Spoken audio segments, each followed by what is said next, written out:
걸 수 없게 되는 시대가 올 수도 있습니다. 더욱이 이 1939년 2차 세계대전의 전운이 감돌기 시작하면서 히틀러는 군대를 강제 징집하기 시작해요. 그래서 나치를 위해서 총을 들거나 혹은 이를 거부하면 반역죄로 처벌당해야 되는 이 피할 수 없는 절대적인 위기에 직면하는 거예요. 총을 들거나 저항을 하거나 둘 중에 하나를 선택해야 되는 그런 시대가 돼버리는 겁니다. 그래서 바로 이 칠흑 같은 죽음의 위협이 목을 계속 조여왔는데, 그는 1939년 6월에 이제 그에게 한번 피할 수 있는 기회가 주어져요. 피할 수 있는 기회가 주어집니다. 이 엄청난 압박 하에서 그의 죽음을 아까워하던 미국 신학교의 친구들이 그를 살리기 위해서 초장장을 보내서 다시 뉴욕으로 피신시킵니다. 그래서 다시 미국으로 와요, 잠깐. 근데 여기 와서 한 달도 못 있어서 그는 스스로 안락함을 걷어차 버립니다. 동족들과 함께 이 고난의 시기를 내가 겪지 않는다면 이 전쟁이 끝난 후에 조국 교회를 재건할 자격이 나에겐 없다, 이렇게 얘기합니다. 그래서 이 고백과 함께 2차 세계대전 발발하기 직전 39년 7월 죽음이 기다리는 독일행 마지막 배에 몸을 실었어요. 얼마든지 온전한 항아리로 살아갈 수가 있었는데 그거를 거부하고 기꺼이 십자가를 위하여 자신을 산산조각 내겠다, 그런 마음을 한 겁니다. 훗날 수용소 차가운 교수대에서 사형장의 이슬로 사라진 그의 순교는 결국 허비였느냐, 이런 질문을 하는 겁니다. 그것이 과연 허비였느냐. 그 천재 신학자가 신학을 공부했으면 얼마나 신학이 많이 발전했을 것이며 얼마나 교회에 유익을 주었을 것인가, 이렇게 이야기하는 사람들도 있습니다. 그러면 그 사람은 완전히 헛된 허비를 한 것이 아니냐, 이것이죠. 결국 비극적인 헛된 허비냐, 아니라는 겁니다. 그것은 예수 그리스도를 따르기 위하여 자신의 온전한 육신을 기꺼이 산산조각 내는 거룩한 깨어짐이라는 겁니다. 뭐 여기에 대한 비난도 많이 있습니다. 이것이 바로 한 알의 밀과 같은 것이죠. 이 항아리의 처절한 깨어짐, 이 죽음의 틈새, 이거를 뚫고 세상을 살리는 참된 생명수가 흘러나오는 겁니다. 그리고 그 빛이 횃불이 불을 밝히는 거죠. 자신의 편안하고 완벽한 삶, 우린 이거를 계속 쫓아가는 거죠. 여러분의 삶이 뭐예요? 그걸 가는 거잖아. 이 항아리 깨질까 봐. 내가 살고 있는 이거 깨지면 어떡하지? 금이 가면 어떡하지? 이러고 살고 있는 게 우리 대부분이죠. 근데 그게 편안하고 완벽한 삶입니다. 이거를 깨뜨리고 미디안 군대보다도 더 끔찍한 이 나치 군대의 칠흑 같은 어둠 속에서 거룩한 복음의 횃불을 들었던 거죠. 온전한 이 항아리가 산산조각이 날 때 횃불이 타오르는 것처럼 하늘의 밀이 캄캄한 땅에 떨어져서 철저히 썩어질 때 비로소 부활의 거룩한 생명이 피어나는 것이 하나님 나라의 법칙입니다. 이제 우리 사사기 300용사가 보여준 그 전술 속에 어떤 영적인 의미가 담겨있는지 여러분 볼 수 있습니다. 그리고 참된 미랄이신 그리스도의 십자가 역사를 여러분 잘 볼 수 있습니다. 우리가 앞서서 확인했던 것처럼 생명을 피워내기 위하여 온전한 껍질이 부서지는 이 빈 껍데기, 이 빈 항아리, 썩어지는 미래 과정이 반드시 있어야 된다는 겁니다. 완벽한 엘리트의 삶이라는 이 껍질을 기꺼이 썩어지는 미랄로 내어던진 그 보네포처럼 또 기드온 300용사들이 캄캄한 적전을 향해 들고 나간 그 무기는 칼이 아니었고 활이 아니었고 창이 아니었고 그것은 텅 빈 항아리였다는 것을 우리는 보아야 됩니다. 300명을 세대로 나누어 각 손에 나팔과 빈 항아리를 들리고 항아리에는 횃불 감추고. 그래서 여러분, 성도라는 건 도대체 어떤 존재입니까? 우리는 우리의 힘과 우리의 지혜로 우리의 인생을 구원할 수 있는 완벽한 존재가 아닙니다. 우리는 빈 항아리예요. 우리는 여러분 새벽기도 한번 이렇게 제가 오래전에 그 새벽기도 갔는데 사람들이 이렇게 앉아 있는 거예요. 캄캄한데 뭘로 보이는지 아세요? 덩어리로 보여요. 그냥 어떤 뭐 하나씩 이렇게 앉아 있는 겁니다. 등에서. 우리는 그런 항아리들인 것이죠. 우리가 얼마나 우리가 뭘 가지고 있겠습니까? 우리는 그냥 빈 항아리에 불과한 거예요. 이게 깨지는 겁니다. 구약의 야곱을 보시기 바라요. 그는 평생 동안 자기 잔꾀, 불타는 야망. 그게 뭐예요? 자기의 온전한 항아리를 움켜쥐고 산 거죠. 이거 깨질까 봐 노심초사하면서 그거에 의지해서 살던 인간이었다는 거죠. 그런데 우리가 반드시 깨져야 되는 겁니다. 우리가 깨지지 않으면 하나님께서 깨뜨리십니다. 여러분 이걸 아셔야 돼요. 하나님이 깨뜨리시는 거예요. 왜냐하면 깨져야만 하기 때문에. 그래서 야곱에게 어떤 일이 일어납니까? 야복강 나루터에 홀로 남은 그 캄캄한 밤, 하나님께서 그 환도표를 쳐서 산산조각 내셨을 때, 그때야 비로소 이 사람은 헛된 자아의 항아리를 버리는 시발점이 되는 거예요. 그리고도 계속 깨집니다. 깨져야 하리. 계속 깨지는 삶을 사는 거예요. 평생. 그리고 그는 마침내 그때에 하나님만 의지하는 이스라엘로 거듭나는 것이죠. 깨져야만 거듭납니다. 이처럼 우리는 하나님 앞에 철저히 부서져야만 하는 연약한 빈 항아리라는 거예요. 다시 말하면 우리는 흙으로 만든 보잘것없는 질그릇에 불과하다는 것을 철저히 우리가 자각해야 되는 거예요. 그런데 고린도후서 4장 7절에 우리가 이 보배를 질그릇에 가졌으니 이는 심히 큰 능력은 하나님 거 있고 우리에게 있지 아니함을 알게 하려 함이라. 이 말씀처럼 그냥 질그릇에 불과한 우리가 이 완고한 자아 덩어리인 항아리가 그 속에는 뭐를 담고 있냐 하면 보배를 담고 있다는 겁니다. 그래서 이 항아리가 깨어질 때야 그 속에 있는 보배의 생명이 드러나는 겁니다.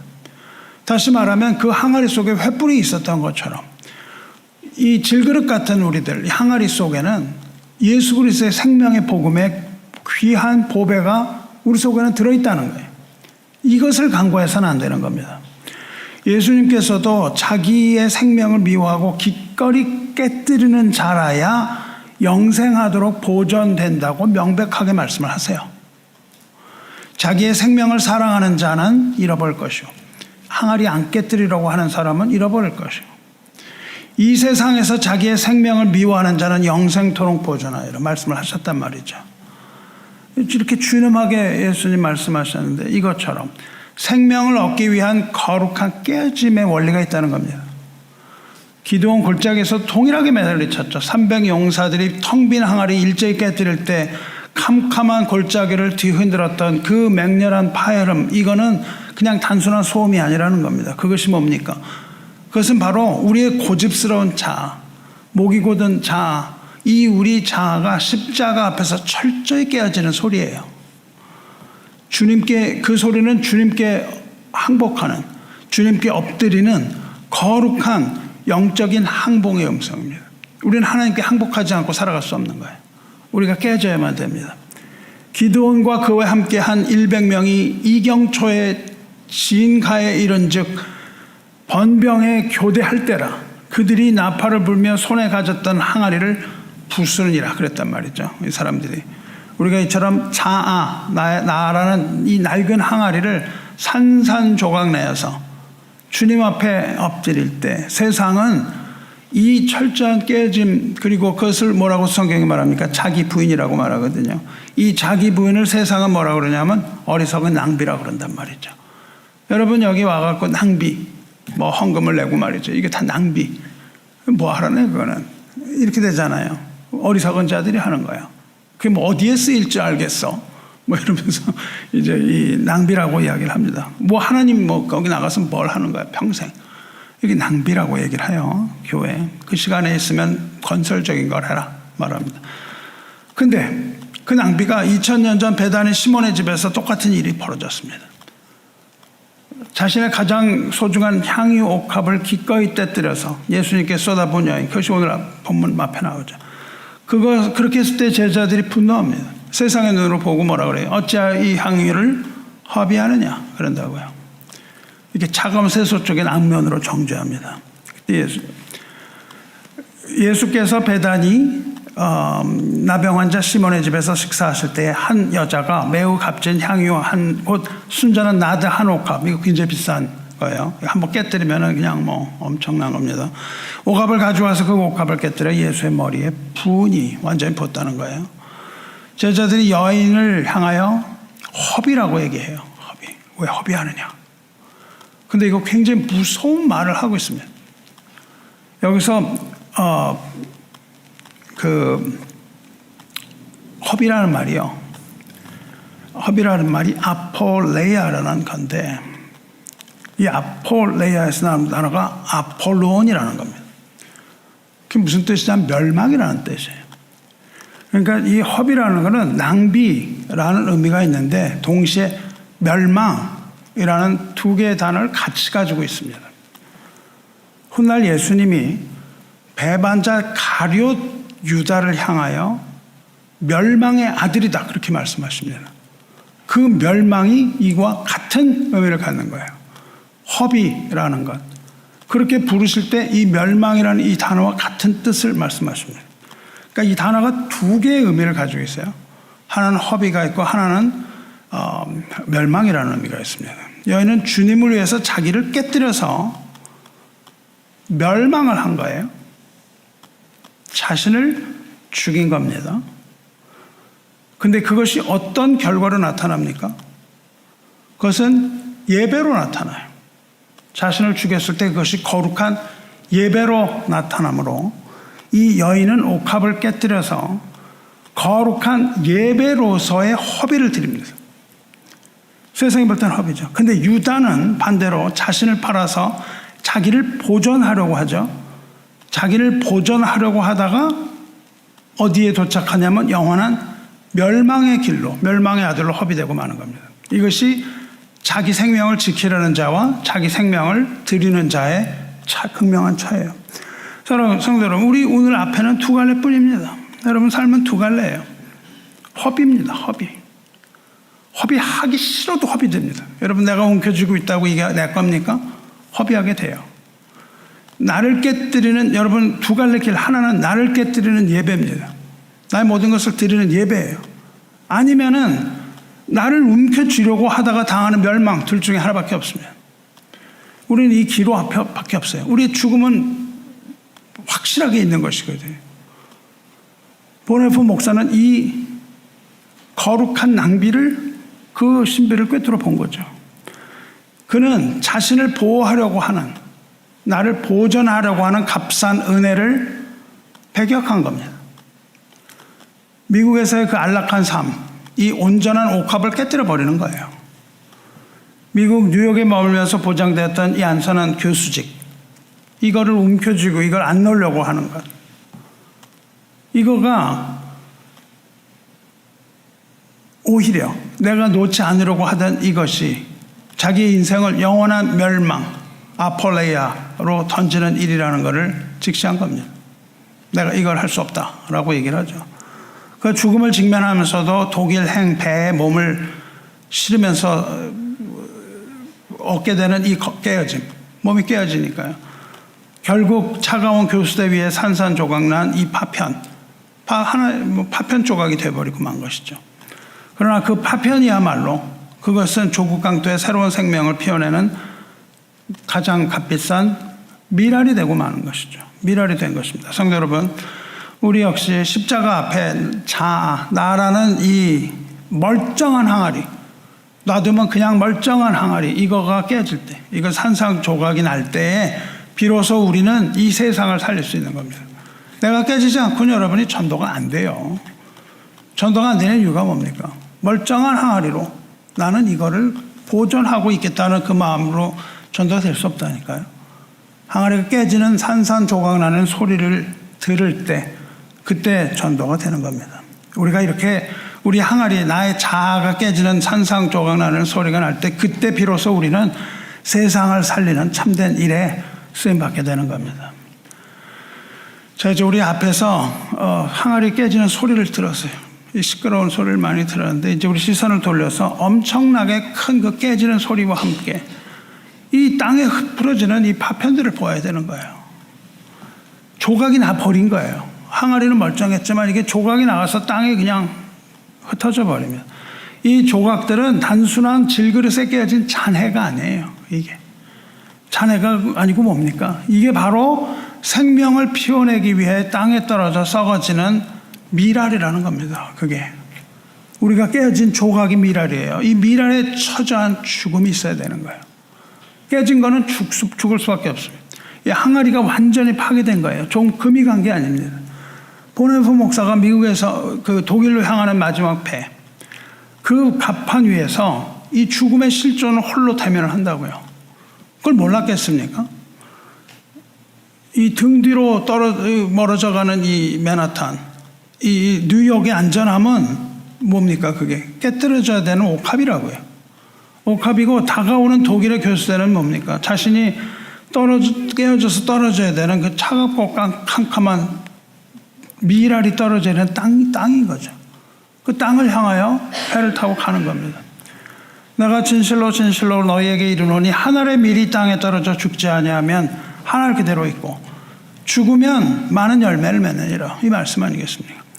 그는 자신이 깨진 조각이 되어서 독일 땅에 뿌려져 소멸이 되어야만 조국 교회가 다시 살 수 있다는 것을 깨닫는 겁니다. 그것을 각오하고 가는 거죠. 그래서 그는 흔들림 없이 믿음으로 그 죽음의 길을 갈 수가 있었던 것이죠. 그리고 나치 정권의 그 교수대에서 자신의 온 존재가 소멸되어 버리는, 멸망되어 버리는 그 순간 비로소 십자가를 본받은, 예수님을 본받는 가장 값비싼 산 제물의 예배를 드릴 수 있었던 겁니다.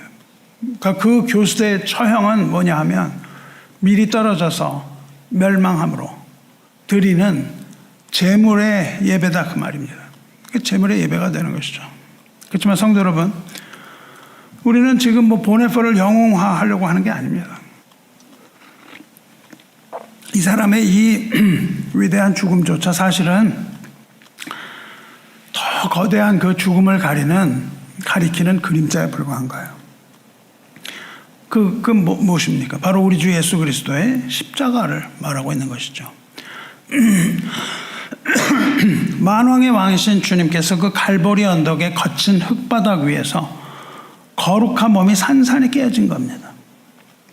하늘 보좌 영광을 다 버리고 오신 창조주께서 피조물들의 손에 의하여 한낱 흙먼지 속에 뿌려지는 이 파편이 돼버리고 마는 겁니다. 밀이 되고 만 겁니다. 세상의 눈에는 이렇게 어처구니 없는 일이 없어요.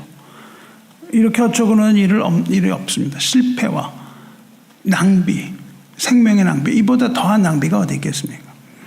그러나 주님은 그 깨진 육체 그 사이로 자신의 모든 피와 물을, 생명을 다 남김없이 쏟아내셨다고요. 주님의 항아리가 깨지지 않았으면 그 생명수가 나올 수가 없는 겁니다. 그 항아리처럼 깨진 틈새로 모든 걸 다 흘러내시는 거죠. 예수님의 찔린 창자국, 여기에서 피와 물이 흘러나오는 거예요. 깨졌기 때문에 그렇습니다. 옥합을 깨뜨린 연의 향유는 공기 중으로 사라졌지만 그거는 사라진 것이 아니죠. 그것은 온 집안을 채우는 생명의 향기가 된 것이죠. 주님의 생명이 소멸되는 그 순간 이 거룩한 복음의 향기가 퍼져나오는 거죠. 그래서 온 인류의 영혼 속으로, 우리들의 심령 속으로도 깊이 스며드는 향기가 되는 것이죠. 그리스도의 향기입니다. 오늘날 우리가 영원히 들이마실 수 있는, 이 호흡할 수 있는 이 아름다운 소식, 복음의 향기가 되어서 이 세상을 위에 다 퍼진 그런 것이죠. 그래서 주님은 친히 이 거룩한 낭비가 되심으로 우리에게 영원한 생명을 선물하신 겁니다. 그가 찔림은 우리의 허물 때문이요 그가 상함은 우리의 죄악 때문이라. 그가 징계를 받음으로 우리는 평화를 누리고 그가 채찍에 맞음으로 우리는 나음을 받았도다. 이 미랄의 신비는 그냥 단순히 껍질이 깨지는 데 머무는 것이 아닙니다. 껍질이 깨졌을 뿐만 아니라 이 깨어진 알맹이가 어둡고 차가운 그 흙 속으로 형체도 없이 녹아내려야 되는 거예요. 녹아내리고 부패를 해야 되는 겁니다. 거기서 소멸이 돼야 되는 거예요. 이 미랄이 거기에서 떨어져서 하는 건 소멸이에요. 사라지는 겁니다. 죽는 겁니다. 이 처절한 자기 소멸, 죽음이 없이는 생명의 싹이 돋아날 수가 없는 거예요. 십자가 죽음은 이 소멸을 통과하는 가장 고통스럽고 장엄한 관문이었던 겁니다. 성도 여러분, 이제 우리는 이 십자가 앞에 서 있는 겁니다. 그리고 이 십자가 앞에 서서 우리의 모습을 돌아봐야 되는 거죠.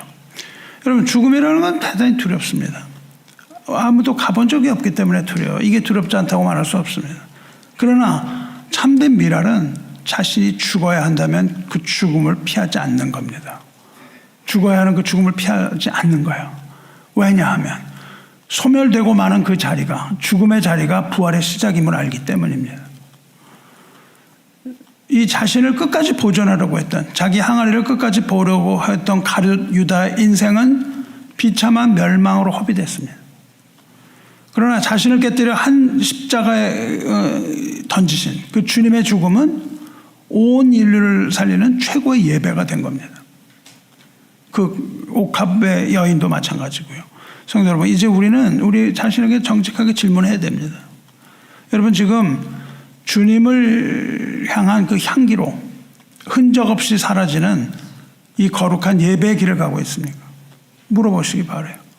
우리가 흔적 없이 사라지는 예배를 드릴 겁니까? 아니면 내 자아를 끝까지 움켜쥐고 이거를 지키려다가 영원한 파멸로 던져지는 예배를 드리지 못하고 진정한 예배 드리지 못하고 사라지는 이 비참한 멸망의 길로 여러분 가실 겁니까? 물어봐야 됩니다. 이건 뭐 종교적으로 뭐 선택을 하라 그런 말이 아닙니다. 이 질문은 하나님의 주권 아래에 있는 우리 인생이 직면해야만 하는 엄중한 실존적인 갈림길이에요. 예배냐 멸망이냐 둘 중에 하나입니다. 이 둘 중에 하나를 여러분 가셔야 되는 거예요. 내가 주님 앞에 기꺼이 내 자신을 내드릴 것인가, 아니면 이 세상에 내가 이거를 끝까지 거머쥐고 내가 살 것인가. 이 두 가지입니다. 내가 주님 앞에 기꺼이 내 자신을 온전히 다 내드릴 때 비로소 우리의 삶은 썩어버리는 거예요. 죽는 겁니다. 죽어버리는, 내가 이걸 하면은 난 살겠지, 뭐 내가 11조를 하면 난 100배를 받겠지, 이게 아닌 거죠. 그냥 이거는 허비해야 되는 겁니다. 나의 삶이 썩어지는 미랄이 되는 거예요. 이걸 붙들지 마시기 바라요. 이걸 붙들고 그냥 나의 모든 것이 깨질까 봐 부들부들 떨는 삶, 얼마나 비참한 삶인지 모릅니다. 이렇게 미랄이 되어서 이것은 미랄이 되었을 때, 내가 죽고 미랄이 되었을 때 이것이 나를 살리는 겁니다. 나만을 살리는 것이 아니라 세상을 살리는 가장 아름다운 복의 통로가 되는 겁니다. 할렐루야. 본헤퍼가 나흐폴게라는 책을 썼는데 그 번역하면 나를 따르라 합니다. 여기에서 최후의 일갈이 있어요. 이 책에서 뭐라고 그러냐면요. 예수님이 우리를 부르실 때 그것은 와서 죽으라는 부르심이다. 이렇게 말합니다. 여러분, 우리는 뭐 부르심을 받아서 우리가 뭘 어떻게 그냥 뭘 엄청나게 큰일을 하고, 이게 부르심이 아니고요. 예수님이 우리를 부르시면 그것은 와서 죽으라는 부르심이다. 그렇게 얘기를 했습니다. 이 처절한 외침이 오늘날 우리를 향하는 십자가의 준엄한 초청이에요. 우리가 따르기 쉬운 값사는, 이거 얼마나 쉬워요. 이거 안 된다고 그냥 키를 쓰고 하고 있잖아요. 우리가 이 값싼 은혜를 얻지 못해서. 값싼 은혜인데도 그걸 얻질 못하는 겁니다. 이거는 결국 멸망의 길입니다. 근데 자신의 생명을 던져서 주를 따르는 이 값비싼 은혜, 이 값비싼 은혜는 값을 지불해야 돼요. 이거는 그 복음은 값없이 받는 겁니다. 그러나 그 값없이 받는 것이 그렇게 값싸게 싸구려로 여겨도 좋다는 건 아닙니다. 왜냐하면 예수님께서 돈으로 환산할 수 없는 거대한 가치를 가지고 있는, 그 귀한 가치고 있는 피를 지불하셨기 때문입니다. 이건 결코 값싼 은혜가 될 수 없는 거예요. 이 값비싼 은혜는 참된 죽음을 통해서 부활로 나가는 유일한 길입니다. 우리가 부활로 나가기 위하여 필요한 것이죠. 이 죽음의 자리, 이 소멸의 자리, 이 미랄의 자리, 이 처절한 죽음의 틈새, 그 깨진 틈새 사이로 그때에 비로소 이 세상이 감당할 수 없는 부활의 생명의 빛이 터져 나오는 거예요. 그게 예수님이 보이신 겁니다. 이제 우리는 이 부활의 이 죽음의 장막, 이 소멸의 신비, 이걸 봤습니다. 우리는 그러나 잠깐 다시 300용사 서 있는 그 사사기 7은 골짜기로 다시 한번 돌아가 보려고 그래. 거기가 어딥니까? 거기는 인간의 모든 가능성이 다 산산조각 난 곳이에요. 여러분이 가지고 있는 모든 것도 다 산산조각이 나는 거예요. 어이없는 장소입니다. 우리가 뭐 하려던 거 그냥 다 깨지는 거예요. 그런 절망의 현장처럼 보일지 모릅니다. 그런데 그 순간에 세상의 상식을 뒤엎는 장엄한 반전이 일어나잖아요.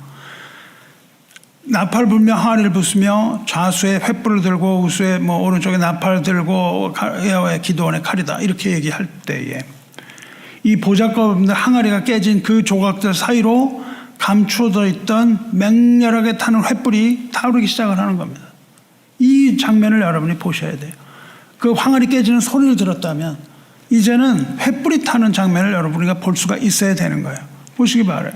항아리가 깨지는 파이름이라는 건 흑암을 찢고 솟구치는 부활의 함성이라니까요.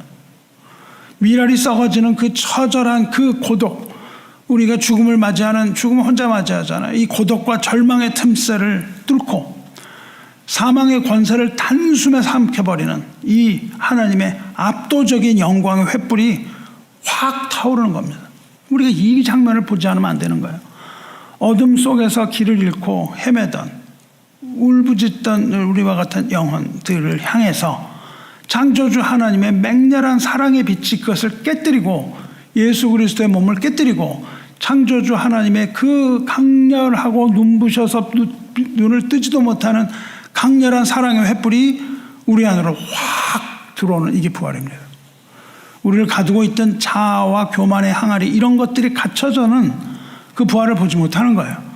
그때 이 박살나는 그 현장이 비로소 하나님의 생명이 뿜어져서 나오는 거룩한 부활의 장소가 된 겁니다. 할렐루야. 사도 바울이 말합니다. 어두운 데에 빛이 빛이라 말씀하셨던 그 하나님께서 예수 그리스도의 얼굴에 있는 하나님의 영광을 아는 빛을 우리 마음에 비치셨느니라. 그 횃불이, 항아리가 깨졌을 때, 예수님의 몸이 깨졌을 때 그 하나님의 영광을 아는 그 빛이 우리 마음에 비쳤다고요. 성도 여러분, 기드온의 이 횃불이 칠흑 같은 미디안의 그 밤을 가르고 일제히 타올랐던 그 광경, 그 300개의 횃불이 동시에 터져나온 그 장엄한 순간, 이걸 보시기 바라요. 이 장엄한 순간은 훗날 십자가에서 깨지신 예수 그리스도를 통해서 우리에게 비치신 하나님의 영광의 빛과 같은 겁니다. 항아리가 빛을 만듭니까? 항아리는 빛을 만들지 못해요. 근데 항아리는 단지 그냥 그 빛을 가지고 있는 껍질에 불과한데, 이 빛은 우리가 깨질 때 생겨나오는 게 아니에요. 이 빛은 무엇입니까? 그리스도의 빛은 이미 우리 안에 계시던 하나님의 영광이 우리가 깨질 때 터져 나오는 빛이라고요. 그 빛은 이미 그 속에 계시는 겁니다. 성령 하나님께서 우리 안에 계실 때, 우리의 이 자아가 깨져버릴 때 그 안에 있는 성령 하나님께서 이것을 터치고 나오시는, 그것이 바로 이 거룩한 횃불이 아닐 수 없습니다. 여기서 말하는 예수 그리스도의 얼굴에 있는 하나님의 영광, 이거는 결코 차가운 그 지성적인 신학의 이론이 아니라고요. 우리 신학의 이론에 얽매이시면 안 됩니다. 이 빛은 우리의 육체라는 항아리가 깨어져야 되는 거예요. 그리고 예수님의 육체가 깨질 때 뭐가 깨졌습니까? 성소의 휘장이 갈라지고 찢어졌거든요. 그 성소의 휘장까지 깨졌습니다. 그때 비로소 하나님의 임재가 있는 거예요. 우리의 항아리가 깨질 때 임재를 여러분이 경험을 하는 겁니다.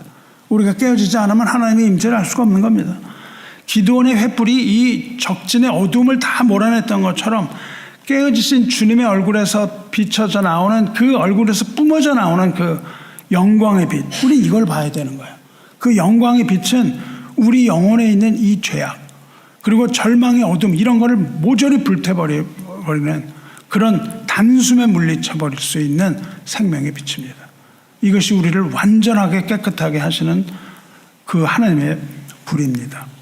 항아리가 깨어져서 뿜어져 나온 기드온 횃불,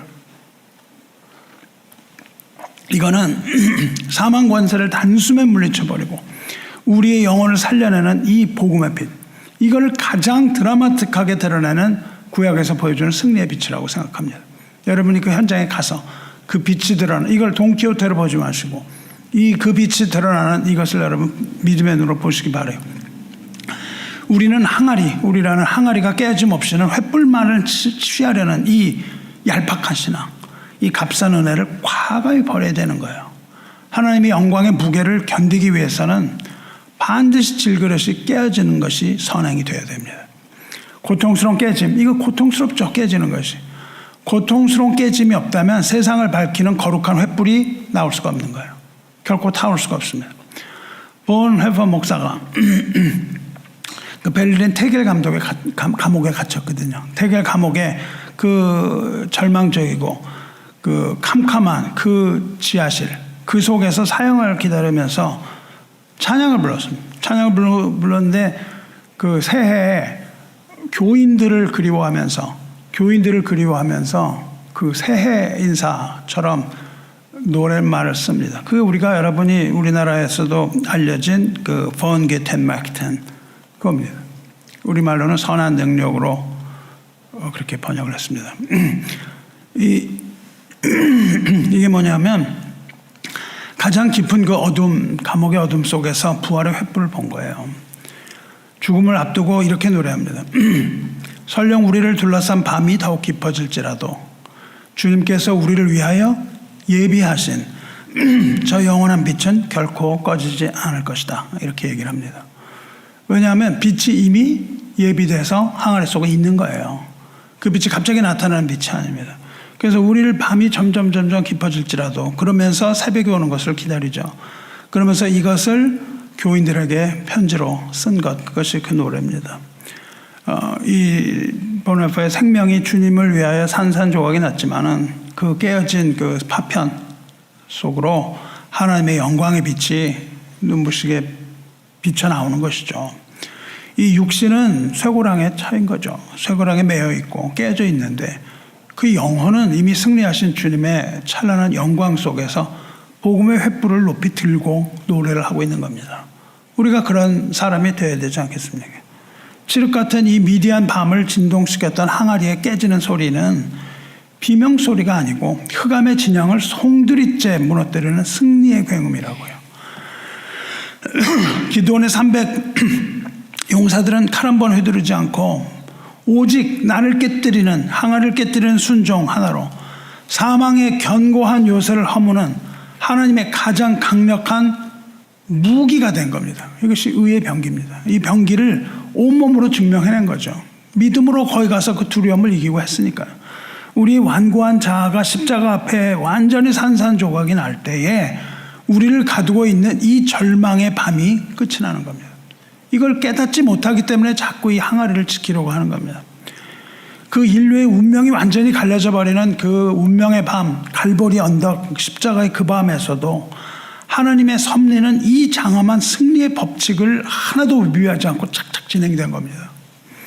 만왕의 왕이신 예수 그리스도의 거룩한 육체가 깨어지는 그 순간 영원히 꺾이지 않을 것 같았던 그 사망의 빗장이 꺾어져 버린다고요. 이제 이 세상에 대한 심판이 이르렀으니, 이 말씀 뒤에 그 말씀 하시거든요. 오늘 읽은 본문이죠. 이 심판이 이르렀으니 이 세상의 임금이 쫓겨나리라. 이 말씀 하시면 하나님 미랄이 떨어져 죽으면 이 세상의 임금이 쫓겨나리라. 내가 땅에서 들리면 모든 사람을 내게로 이끌겠노라 하시니, 주님은 십자가와에서 들리심으로 이 세상의 임금인 죽음의 권세를 가진 어둠의 황제를 완전히 내모르시고 죄 아래서 신음하던 이 만 백성을 향해서 생명의 길을 완전히 여신 겁니다. 이 권력과 폭력의 군사적인 그런 정복을 하신 것이 아니고 스스로 깨어지는 거룩한 희생, 이 깨어짐을 통하여 죽음의 세력을 멸망시킨 영원한 사랑의 승리였다고요. 이것을 우리가 알아야 되지 않겠습니까? 앞에서 만났던 그 인도와 금이 간 항아리 결말을 보시라고요. 옆구리 거기 터진 틈새로 흘러나간 물이 메마른 그 길가를 꽃길로 변화시키잖아요. 주님의 찢긴 옆구리, 창으로 찢긴 여기서 물과 피가 새어나오더라. 이 주님의 몸에서 흘러나온 그 피와 물이 없으면 이 영혼의 대지에 뿌려진 이 거룩한 부활의 꽃이 없는 겁니다. 예수님의 그 새어나온 피와 물이 거룩한 부활의 꽃씨를 피운 것이죠. 요한복음 19장 34절에 그중 한 군이 창으로 옆구리를 찔러 곧 피와 물이 나오더라. 이 처절한 깨어짐이 죄로 인해 영혼이 메말라 죽어 마땅한 흙 같은 우리 인생 그 길목마다 결코 시들지 않는 그 생명의 들꽃을 활짝 피워내신 겁니다. 사랑하는 성도 여러분, 이제 저와 여러분이 주님을 위하여 깨어진다면 우리의 깨어짐의 아픔 그리고 남모른 그 상처 이런 것은 더 이상 이제 부끄러운 게 아닙니다. 그게 부끄러운 게 아니에요. 그리고 숨겨야 할 것도 아닙니다. 그것은 주님의 부활의 생명이 이 메마른 세상을 향하여 쏟아져 들어가는 거룩한 통로입니다. 새로운 생명이 탄생되는 새로운 균열이에요. 새로운 틈새입니다. 성도 여러분, 이 나치 그 교수대 앞으로 끌려가기 직전 보네퍼가 감옥에서 유언을 남겨요. 유언을 남깁니다. 이걸 듣고 기억하시기 바라요. 뭐라 그랬냐면 이걸로 끝입니다. 그렇게 얘기를 해요. 이걸로 끝입니다. 그런데 나한테는 생명의 시작입니다. 그렇게 말해요. 죽음은 우리의 끝이에요. 죽은 다음에. 그러나 믿는 자에게는 이것은 새 생명의 시작이라는 것을 잊지 마시기 바라요. 밀알의 껍질이 썩어져가는 이 처절한 이 철저한 끝. 그 끝이 바로 뭐냐면 거룩한 부활이라는 시작이라는 것을 믿는 믿음만으로만 선포할 수 있는 말입니다. 은혜를 그저 우리가 여러분 소비만 하면은 그런 안일한 자리에 있으면 안 되는 거예요. 왜 여기에 소비자로 와 있습니까? 왜 관객으로 와 계세요? 이 자리에서 그 값싼 은혜의 자리를 박차고 일어나시기 바라요. 이제 은혜를 받아 쓰는 이런 자리를 벗어나야 돼요. 소비자의 자리를 벗어나야 됩니다. 저 여러분은 자아라는 이 옥합을 과감하게 기꺼이 깨뜨려서 나 자신뿐만 아니라 이웃과 세상을 살려내는 진정한 복음의 공급자가 돼야 되는 거예요. 더 이상 소비자로 살지 마시기 바라요. 뭘 맨날 소비만 해요. 뭘 받아먹기만 해서 뭐가 있겠어요. 우리는 이것을 넘겨줘야 됩니다. 우리가 그리스도를 위하여 기꺼이 썩어서 죽은 자는 밀알이 되는 거고 우리의 생명이 소멸될 때 비로소 우리의 삶 가운데에 주님의 부활의 꽃이 피는 것을 보게 되는 겁니다. 사랑하는 성도 여러분, 이제 우리는 이 십자가 승리 앞에 선 우리의 모습이 어떤지 바라보셔야 됩니다. 그 인도 항아리는 자기를 자책했어요. 근데 그 자기를 자책했던 금이 간 항아리의 그 금은 생명의 꽃길 열었다고요. 산산조각난 기드온의 질그릇은 어둠을 사르는 승리의 횃불 태웠습니다. 그 여인의 부서진 옥합은 어떻게 됐습니까? 영원토록 퍼져나가는 거룩한 예배의 향기, 복음의 향기를 채웠습니다. 교수대에서 죽은 보네퍼 육신은 어떻게 됐습니까? 부활의 새 아침을 알리는 생명수가 됐다고요. 어떻습니까? 이처럼 저와 여러분의 자아가 십자가 앞에 완전히 깨지는 그 자리, 우리의 자아가 죽는 그 자리는 어떤 자리인가요? 그 자리가 곧 하나님의 영광이 온 세상을 향하여 눈부시게 비치는 승리의 자리가 된다는 걸 잊지 마시기 바라요. 오늘 말씀이 우리에게 무엇을 요구합니까? 첫째로는 우리의 상처를 수용해야 돼요. 우리가 상처받는 자라는 걸 알아야 됩니다. 깨어짐으로 생긴 이 상처를 우리는 받아들여야 돼요. 기꺼이 기쁨으로 받아들이고 그 상처를 자랑하시기 바라요. 내 상처를, 예수 그리스도의 흔적을 자랑하시기 바랍니다. 저 여러분의 깨어진 틈새 사이로 그리스도의 찬란한 영광이 온 세상을 비치게 되는 겁니다. 깨진 항아리 속에 횃불을 드러내야 되는 겁니다. 질그릇 안에 들어있는 보화를 드러내야 되는 거예요. 깨진 항아리 속에 담긴 이 생명수를 세상에 깨뜨려서 생명수를 흘려보내야 되는 겁니다. 둘째로 우리는 거룩한 낭비를 해야 되는 겁니다. 주님을 위하여 나를 낭비한다는 건 내 온 몸을 다 드리는 거예요. 무슨 11조 내면서 찔끔찔끔 하는 게 아닙니다.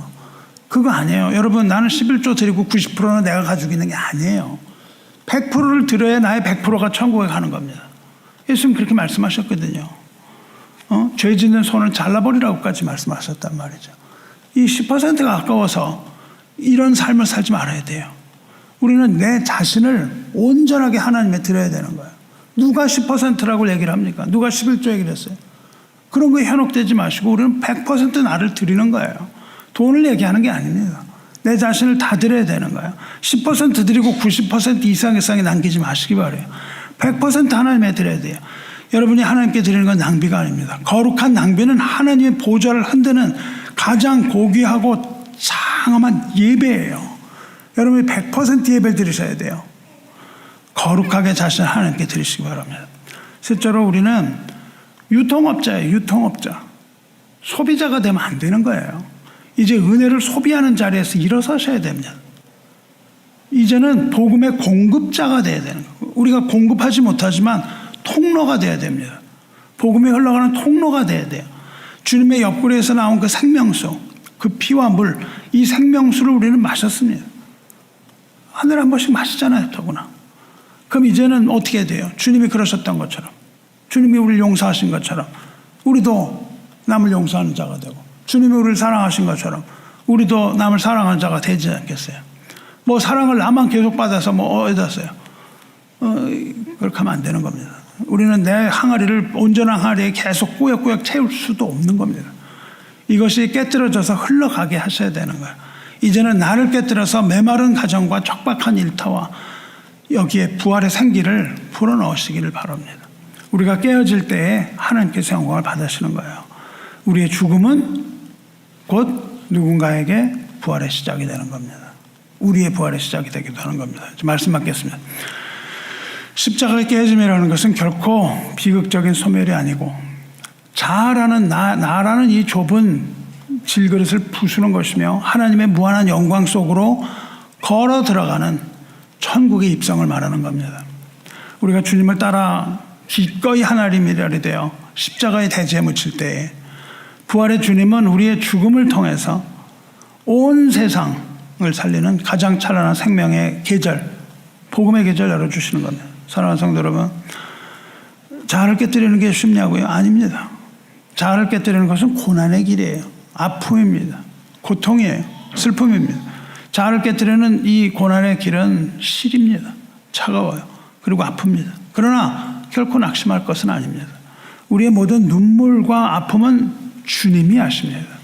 우리가 깨어지는 그 아픔을 주님이 아시는 거예요. 그리고 주님께서는 이 깨어진 항아리, 이 깨어진 우리의 심령 속에 하늘의 신령한 위로를 부어주시는 겁니다. 그리고 세상이 알 수 없는 평강을 우리에게 채워주시는 거예요. 우리는 그것을 그냥 깨뜨리려고 하는 그런 몸부림에 지나는 것이 아니고 깨어질 때 하나님의 위로가 하늘로부터 내려오는 거예요. 우리의 자아가 그리스도와 함께 십자가에 못 박히는 바로 그 자리, 이 자리에서 부활의 새 아침이 이미 살아서 숨쉬기 시작하는 겁니다. 이 고난주간 주님의 신실하신 사랑 안에서 참된 안식을 누리시길 축원합니다. 이 세상을 치유하는 이 복음의 공급자, 헬퍼, 유통업자로서 담대히 승리하시기를 우리 주 예수 그리스도의 이름으로 축원합니다. 기도하겠습니다. 만군의 여호와 하나님 아버지, 오늘 고난주일을 맞아서 우리 자아라는 항아리가 철저히 부서져야만 그 안에 감추어진 복음의 횃불이 타올 수 있음을 깨닫게 하시니 감사합니다. 금이 간 항아리에 깨어진 틈이 생명의 꽃길을 열고 여인의 옷갑이 깨져 온 집안의 예배의 한계를 채웠듯이 우리가 겪는 삶의 시련과 부서진 자리들이 결코 실패나 혹은 수치가 아니라 하나님의 영광이 눈부시게 드러나는 거룩한 통로임을 믿음으로 선포할 수 있게 하여 주시옵소서. 우리의 헛된 야망을 십자가 앞에 못 박게 하여 주시옵소서. 땅에 떨어져 죽는 하늘의 미랄이 되어 나의 이웃과 나의 가정을 살리는 참된 복음의 공급자로 설 수 있도록 힘을 더하여 주시고 도와주시옵소서. 우리 삶에 흩어진 조각들이 주님의 손에서 가장 고귀한 보석으로 빚어질 것을 믿습니다. 믿음으로 기꺼이 십자가 고난에 동참하겠사오니 도와주시고 우리가 자기를 부인하고 십자가를 질 때 주님의 멍에를 함께 지게 하여 주시옵소서. 이제 세상으로 나아가는 주의 자녀들 붙들어 주시옵소서. 자아가 깨어지는 그 아픔 속에서도 하늘의 신령한 위로를 맛보게 하여 주시며 십자가의 길 끝에서 시작되는 영원한 생명의 신비를 목도하게 하여 주시옵소서. 촉박한 삶의 현장마다 주님의 평강을 흘려보내는 생명의 통로로 살아가게 하여 주시고 우리 모든 연약함을 통하여서 오직 주님의 살아계심만이 증거되게 하여 주시옵소서. 부활의 소망을 품고 십자가의 그 끝으로 갈보리 언덕으로 담대히 나아가는 모든 성도들에게 주님의 신실하신 은혜의 은혜를 더하여 주시옵소서. 이 고난의 길이 시리고 아플지라도 주께서 함께 하시니 이곳이 곧 생명의 시작이며 주님의 삶을 통하여 피어날 눈부신 부활의 계절이 될 것을 믿습니다. 우리를 사랑하시되 끝까지 사랑하시는 우리 주 예수 그리스도의 이름으로 기도드리옵나이다. 아멘. 예,